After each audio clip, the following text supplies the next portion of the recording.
ಪ್ರಾಥಮಿಕ ಹಂತದ ಶಿಕ್ಷಣವೇ ಭಾವಿ ಉಜ್ವಲ ಭವಿಷ್ಯಕ್ಕೆ ಬುನಾದಿ. ಬಿಇಒ ಊನೂರು ಹೌದು. ಪ್ರಾಥಮಿಕ ಹಂತದಲ್ಲಿ ಶಿಕ್ಷಕರು ಕಲಿಸುವ ಅಕ್ಷರ ಜ್ಞಾನವೇ ಮಕ್ಕಳ ಭಾವಿ ಭವಿಷ್ಯಕ್ಕೆ ಬುನಾದಿಯಾಗಲಿದೆ ಎಂದು ಲಿಂಗಸೂರು ಕ್ಷೇತ್ರ ಶಿಕ್ಷಣಾಧಿಕಾರಿ ಸುಜಾತ ಊನೂರು ಹೇಳಿದರು. ಅವರು ಲಿಂಗಸೂರು ತಾಲೂಕಿನ ಐದಬಾವಿದೊಡ್ಡಿ ಸರ್ಕಾರಿ ಹಿರಿಯ ಪ್ರಾಥಮಿಕ ಶಾಲೆಯಲ್ಲಿ ಇಂದು 2025-26ನೇ ಸಾಲಿನ ಗುಂತಗೋಳ್ ಕ್ಲಸ್ಟರ್ ಹಂತದ FLN ಕಲಿಕಾ ಹಬ್ಬ ಕಾರ್ಯಕ್ರಮದ ಮುಖ್ಯ ಅತಿಥಿ ಸ್ಥಾನದಿಂದ ಮಾತನಾಡಿದರು.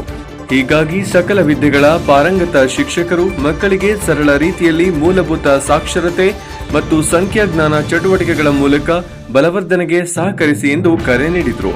ಮುಂದುವರೆದು ಮಾತನಾಡಿ, ಶಿಕ್ಷಕರು ಜವಾಬ್ದಾರಿ ಅರಿತು ವೃತ್ತಿ ನಿಷ್ಠೆ ಮೆರೆದು ಗುಣಮಟ್ಟದ ಶಿಕ್ಷಣ ನೀಡಿ ಜಾಗತಿಕ ಮಟ್ಟದಲ್ಲಿ ಗುರುತಿಸುವಂತಹ ಮಕ್ಕಳನ್ನು ತಯಾರು ಮಾಡಿ ಎಂದು ಸಲಹೆ ಮಾಡಿದರು.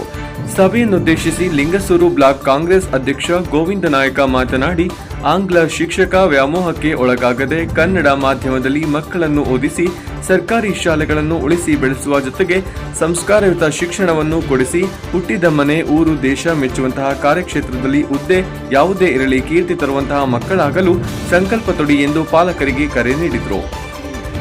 ನಂತರ TV18 ರಾಯಚೂರು ಜಿಲ್ಲಾ ವರದಿಗಾರ ವಿಶ್ವನಾಥ್ ಊಗಾರ್ ಮಾತನಾಡಿ, 4 ಗೋಡೆಗಳ ಮಧ್ಯೆ ಕಲಿತ ಕಲಿಕೆ ಪಾಠಗಳನ್ನೇ ವಿಭಿನ್ನವಾಗಿ ಸ್ಪರ್ಧಾತ್ಮಕ ಚಟುವಟಿಕೆಗಳ ಮೂಲಕ ತೆರೆದಿಟ್ಟಾಗ ಮಕ್ಕಳಿಗೆ ಸಿಗುವ ಖುಷಿಯೇ ಕಲಿಕಾ ಹಬ್ಬ ಕಾರ್ಯಕ್ರಮ ವಿಶೇಷ ಎಂದೇಳಿ, ಜೀವನ ನಡೆಸುವುದೇ ದುಸ್ತರವಾದ ಇಂದಿನ ದುರ್ದಿನಗಳಲ್ಲಿ ಶಿಕ್ಷಣ ಮರೀಚಿಕೆಯಾಗಿತ್ತು.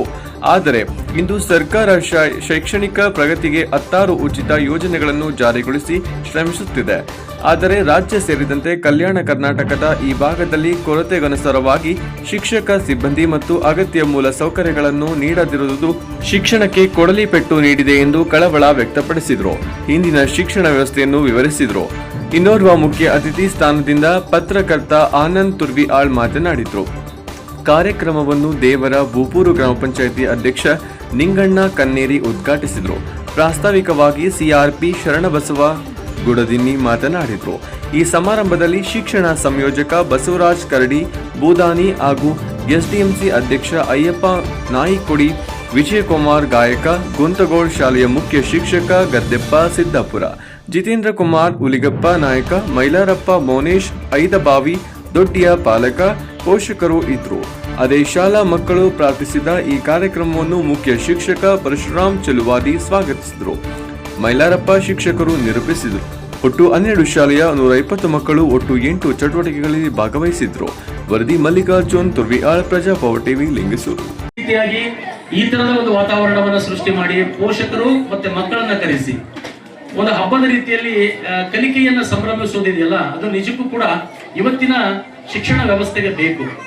ಕೇವಲ 4 ಗೋಡೆಗಳ ಮಧ್ಯದಲ್ಲಿ ಮಕ್ಕಳನ್ನ ಕೂಡಿ ಹಾಕಿ ಕಲಿಸೋದಕ್ಕಿಂತ ಮಕ್ಕಳಲ್ಲಿರ್ತಕ್ಕಂತಹ ಸೃಜನಶೀಲತೆಯನ್ನ ಯಾವ ರೀತಿಯಾಗಿ ಹೊರಗಡೆ ಕೆಡುತ್ತಕ್ಕಂತಹ ವಿಚಾರ ಇದೆಯಲ್ಲ, ಇದಕ್ಕೆ ಇವತ್ತು ಈ ರೀತಿಯಾದಂತಹ ಹಬ್ಬಗಳನ್ನ ಆಚರಿಸುವುದರ ಮುಖಾಂತರ ನೋಡಿದೀವಿ. ನಾವೀಗ ಪುಟ್ಟ ಪುಟ್ಟ ಮಕ್ಕಳು ಬಸವಣ್ಣನವರನ್ನ ನೆನೆಸ್ಕೊಂಡು ಅಕ್ಷರಗಳ ಬಗ್ಗೆ ಓದುವುದು, ಬರೆಯುವುದು ಮತ್ತು ಸರಳ ಲೆಕ್ಕಗಳನ್ನ ಮಾಡ್ಲಿಕ್ಕೆ ಬರೋದಾಗಿತ್ತಂತಂದ್ರೆ ಅವರಲ್ಲಿ ಆತ್ಮವಿಶ್ವಾಸ ಮೂಡುತ್ತೆ. ಆ ಆತ್ಮವಿಶ್ವಾಸ ಏನಿದೆಯಲ್ಲ ಅವರ ಒಂದು ಮುಂದಿನ ಜೀವನಕ್ಕೆ ಅಡಿಗೊಳಿಸ್ತದೆ ಅನ್ನುವಂಥದ್ದನ್ನ ಇಲ್ಲಿ ನಾನು ಹೇಳಿಕ್ಕೆ ಇಚ್ಛೆ ಪಡ್ತಾ ಇದ್ದೀನಿ. ಹೇಗೆ ಒಂದು ಬಿಲ್ಡಿಂಗ್ ಅನ್ನ ಅಂದ್ರೆ ಮಲ್ಟಿ ಸ್ಟೋರಿ ಬಿಲ್ಡಿಂಗ್ ಅನ್ನ ಕಟ್ಟಬೇಕಾಗಿತ್ತಂದ್ರೆ ಅಂದ್ರೆ ಬಹುಮಹಡಿ ಕಟ್ಟಡಗಳನ್ನ ಕಟ್ಟಬೇಕಾಗಿತ್ತಂದ್ರೆ ಹೇಗೆ ಒಂದು ಬುನಾದಿ ಭದ್ರವಾಗಿರ್ಬೇಕು, ಹಾಗೆ ಇಲ್ಲಿ ಮಕ್ಕಳ ಒಂದು ಎಳೆ ಮನಸ್ಸಿನಲ್ಲಿ ಅಕ್ಷರಗಳ ಒಂದು ಬುನಾದಿಯನ್ನು ಭದ್ರವಾಗಿ ಮಾಡಿದ್ದಾಗಿತ್ತಂದ್ರೆ ನಾಳಿನ ಮುಂದಿನ ಜೀವನದಲ್ಲಿ ಅವರು ಸಕ್ಸಸ್ಫುಲ್ ಆದಂತ ಒಬ್ಬ ವ್ಯಕ್ತಿ ಆಗ್ತಾರೆ. ಯಾರಿಗೊತ್ತು, ನಮ್ಮ ಈ ಒಂದು ದೊಡ್ಡ ಮಕ್ಕಳು ಪ್ರಧಾನಮಂತ್ರಿ ಕೂಡ ಆಗ್ಬೋದು, ಒಬ್ಬ ಅಧ್ಯಕ್ಷರು ಆಗ್ಬೋದು, MLAಗಳು ಆಗ್ಬೋದು, ಡಾಕ್ಟರ್ಸ್ ಆಗ್ಬೋದು, ಇಂಜಿನಿಯರ್